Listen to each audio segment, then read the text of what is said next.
Look like we have some very concerning updates about Caitlin Clark injury for this one Today, here. we have got to talk about Caitlin Clark's injury, and most specifically, the reporting around Caitlin Clark's injury, because I feel like it is getting stranger by the day. It has been a month now that Caitlin has been out, and we still don't know when she will be returning to the court, if she will be returning to the court this. The Caitlin Clark injury saga just got a whole lot more confusing, and now even journalists are releasing updates that make the WNBA look like it's hiding something.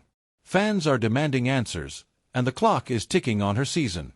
Is the league being truthful about her injury, or is this a bigger cover-up than anyone thought? Let's set the scene. Caitlin Clark hasn't played since July 17th, nearly a month without on-court action from the league's biggest star in only her second season as a pro. The official diagnosis: a groin strain. Just a strain, the type of injury that usually heals within a couple of weeks. So why is she still sidelined? That's where things get messy. The Indiana Fever front office, WNBA injury reports, and certain well-connected journalists have all released bits of information that don't seem to match. First, the Fever have listed Clark as a game-time decision for certain matchups. Sounds promising, right? But many fans believe that label was nothing more than a ticket-selling tactic. Put "game time decision" next to Caitlin Clark's name, and suddenly more people are buying seats on the chance they'll see her make her return. Was the first one to screenshot this, and Scott Agnes was replying to someone else's comment who said, "Just can't wait until Cece is back. She's the most dynamic, electric player in the WNBA. Great job, Lexi." And then Scott Agnes replied and he said, "Have patience, at least several more weeks." Then enters Scott Agnes, a locally connected reporter who, for various reasons, isn't exactly beloved by Fever or Clark supporters. Tensions between him and the fanbase aren't new, and his latest update didn't help his case. When fans began asking if Clark's return was imminent, Agnes gave a blunt response: "Have patience, at least a couple weeks." No encouragement. No optimism.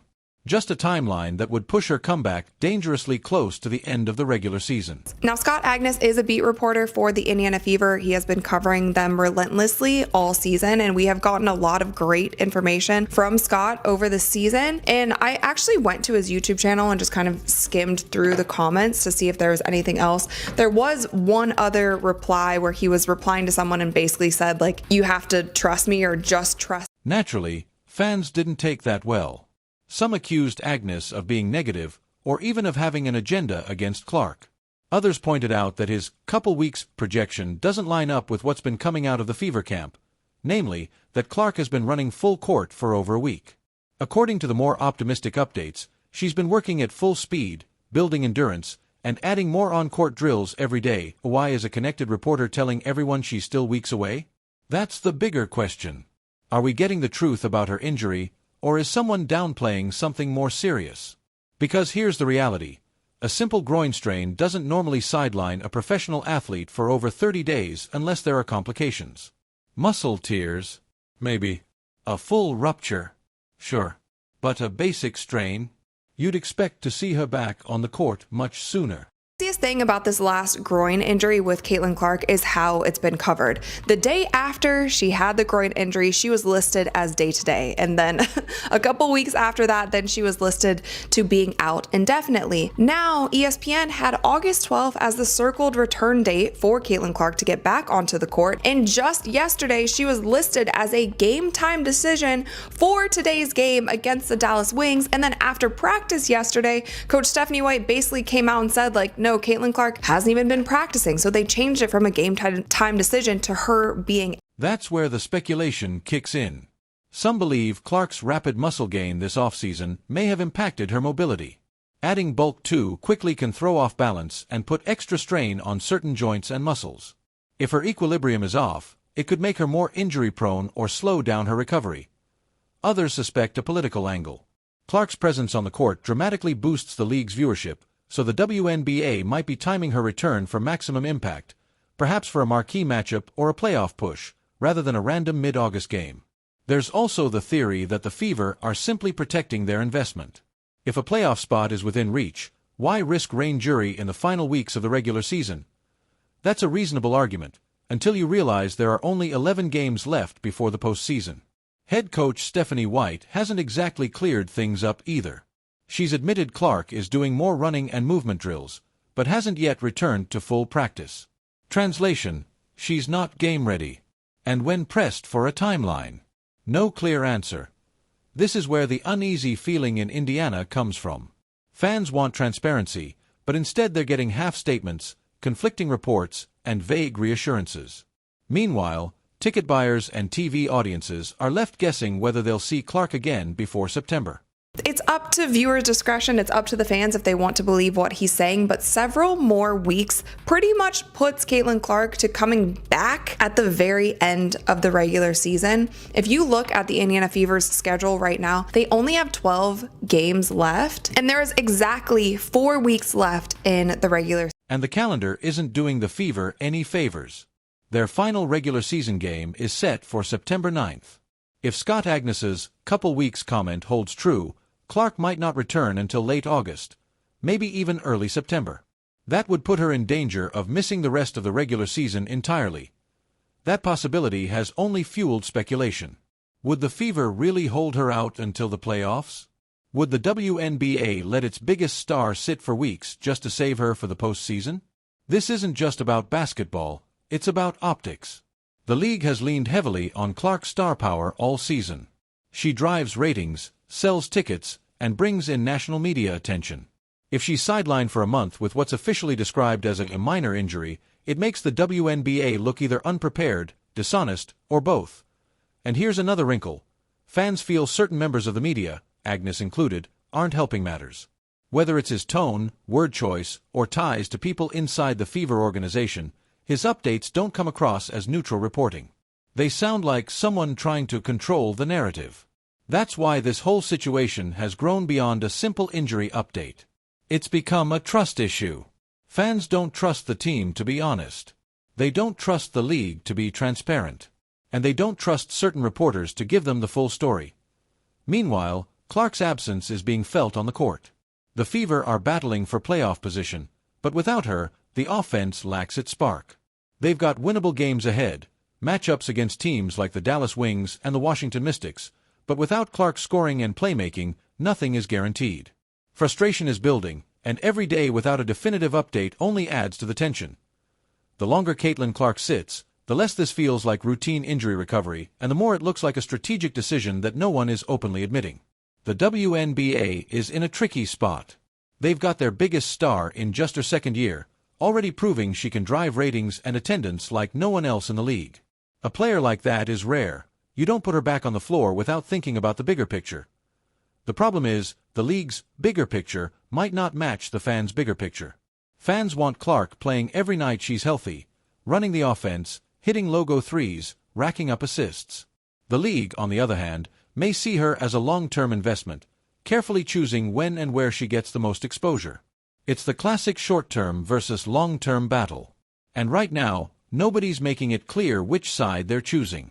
Time of the year is when the WNBA should be playing their very best basketball. Every team right now is gearing up for playoffs. This should be the time of the year that every team is turning into a well-oiled machine. All teams should be peaking and should be firing on all cylinders at this point in time. Every team is fighting for a spot in the playoffs. Caitlin Clark should not be thrown back into any mix if she doesn't have significant practices under her belt before she goes into game speed. You can try to simulate game speed as much as you want in practice. You will never be able to. Game speed is game speed. There's also a lot more adrenaline, all of these different things pumping when you're playing in front of a sold out crowd that the Indiana Fever do every single night. If I'm their coach, she needs to practice for at minimum a week. When Stephanie White says there's no timetable for Caitlin Clark's return, it's the kind of answer that's technically true but tells you nothing.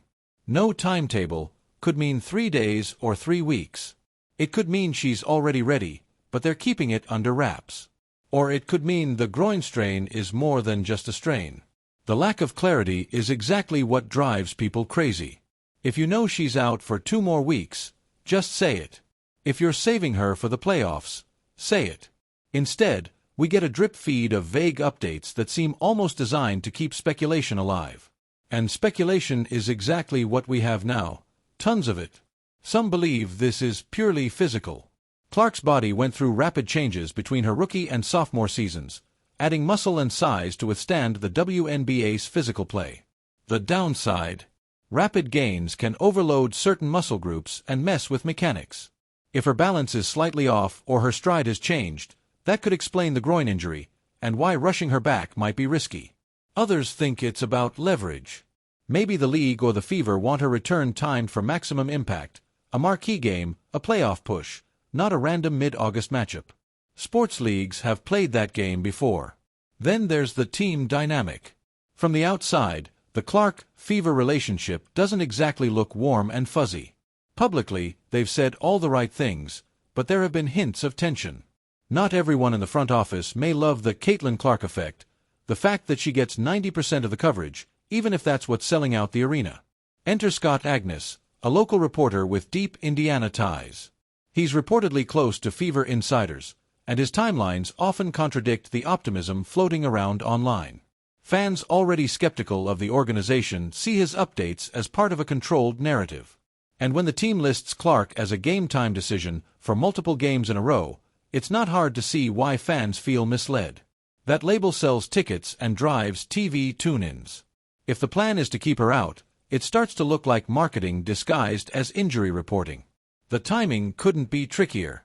The Fever have 11 games left before the regular season ends on September 9th. If Clark misses another 2 weeks, she'd return with only a handful of games before the playoffs. At that point, is it worth risking aggravation of the injury for a game against a non-contender? Or do you play the long game and save her? From a PR standpoint, holding her out would be a disaster. It would feed the narrative that the team, and maybe the league, is willing to keep its biggest star off the court just to hedge playoff bets. And this isn't happening in a vacuum. Clark's rookie and sophomore seasons have been constant talking points for how she's treated, by officials, by opponents, by the league. She's been targeted with physical play from day one, and the WNBA has been criticized for letting too much slide. If her season ends with her missing a huge chunk due to injury, the conversation will turn to whether the league failed to protect her in the first place.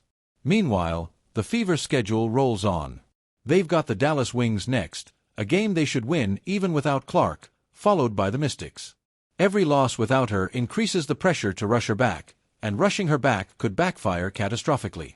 Play her at 80% and risk rain jury, and you might as well kiss the playoffs goodbye. That's the tightrope the Fever are walking, without offering fans a safety net of clear communication. Her absence also exposes just how dependent the WNBA has become on her presence. The second she's out, the buzz dips. Not gone entirely. Other stars still put on a show, but the casual fans tuning in for Clark are the ones pushing numbers into record-breaking territory.